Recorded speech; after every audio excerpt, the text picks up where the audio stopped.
One day, Thomas was at the junction when Gordon shuffled in with some freight cars. "Remarked Thomas," said Annie.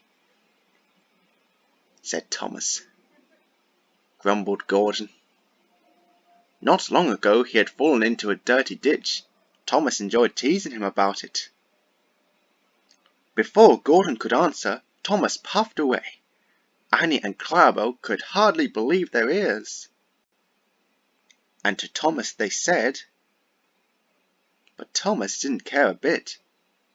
He chuckled. He felt very pleased with himself.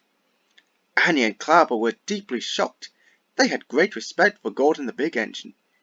Thomas left the coaches at the station and went off to a mine for some cars. Long ago, miners digging for lead had made tunnels under the ground. Their roofs are strong enough to hold up cars, but not the weight of engines.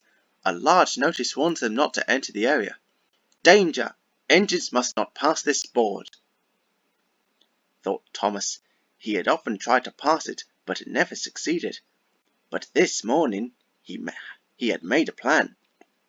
The fireman went to throw the switch. Thought Thomas.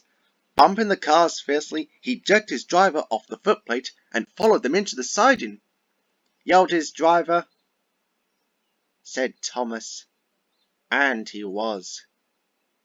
He said Sir Topham Hatt, said Thomas, but he didn't want to meet Gordon just yet.